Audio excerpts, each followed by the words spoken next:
महाराज कंजूस और मंत्री ज्ञान अधूरे ट्रेन से सफर कर रहे हैं। क्या ज्ञान अधूरे, बाहर इतने अच्छे नज़ारे छोड़ के तुम किताब में घुसे हुए हो, कुछ ज्ञान मिला भी कि नहीं? मिल गया महाराज, मिल गया। है क्या मिल गया? मुफ्त की बिजली का सोर्स मिल गया महाराज। अब आप कंजूस नहीं रहोगे, अब आपके अमीर बनने का टाइम आ गया है। पैसे ही पैसे, वो कैसे? फैराडे के लॉ के अनुसार अगर किसी कंडक्टिंग लूप में मैग्नेटिक फील्ड को चेंज करते हैं तो एक ईएमएफ पैदा होता है जिससे इलेक्ट्रिक करंट फ्लो होता है। मैं सोच रहा हूँ कि अगर हम ट्रेन में कुछ मैग्नेट्स लगा दें और ट्रैक के आसपास कई सारे कॉपर के लूप्स लगा दें तो जब जब ट्रेन चलेगी तब तब मैग्नेटिक फील्ड लूप्स के अंदर बदलेगी जिससे कॉपर के लूप्स में करंट पैदा होगा। एक बार बस मेटल के लूप्स लगाने का खर्चा है, फिर तो ट्रेन के गुजरते ही मुफ्त की बिजली। लेकिन ये सब बगल में बैठे एमआर सर सुन रहे थे। मंत्री जी, आपने एनर्जी कंजर्वेशन लॉ पढ़ा है? हाँ पढ़ा है ना। एनर्जी को बनाया या नष्ट नहीं किया जा सकता, इसे बस एक फॉर्म से दूसरे फॉर्म में बदला जा सकता है। तो आपने यहाँ एनर्जी कैसे क्रिएट कर दी? अरे भाई, ट्रेन के मूवमेंट से यानी काइनेटिक एनर्जी से। तब तो ट्रेन की काइनेटिक एनर्जी को कम होना पड़ेगा। ऐसा क्या? तो तुम कह रहे हो कि फैराडे की थ्योरी अधूरी है? नहीं, आपका ज्ञान अधूरा है।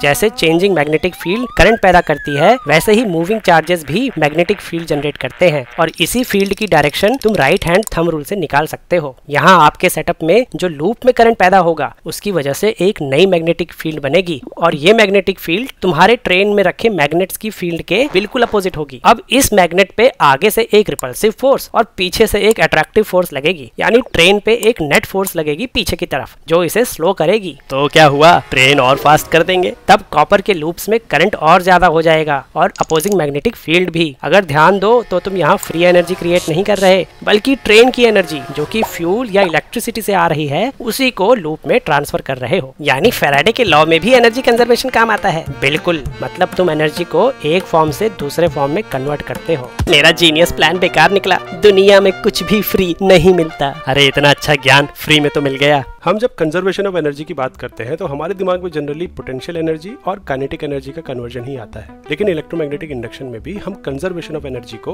लेंज लॉ और फैराडेज लॉ की मदद से एक्सप्लेन कर सकते हैं। अगर तुम किसी वायर के ओपन लूप में किसी मैग्नेट को पास करोगे तो उसमें कोई इलेक्ट्रिक करंट या इलेक्ट्रिक एनर्जी जनरेट नहीं होगी, इसलिए कोई अपोजिंग मैग्नेटिक फील्ड भी नहीं होगी। तो मैग्नेट को आगे पीछे मूव करने में हमें कोई वर्क नहीं करना पड़ रहा है किसी भी फोर्स के अगेंस्ट, और जो इलेक्ट्रिक एनर्जी जनरेट हुई है वो भी जीरो। लेकिन जैसे ही तुम इस लूप को क्लोज कर दोगे तो मैग्नेट के मूवमेंट के साथ साथ इस लूप में एक करंट जनरेट होगा और ये करंट एक अपोजिंग फोर्स जनरेट करेगा जिसके अगेंस्ट तुम्हें मैग्नेट को मूव करना पड़ेगा। यानी कि तुम जितना ज्यादा फिजिकल वर्क इस फोर्स के अगेंस्ट करोगे लूप में उतनी ही इलेक्ट्रिकल एनर्जी जनरेट होगी।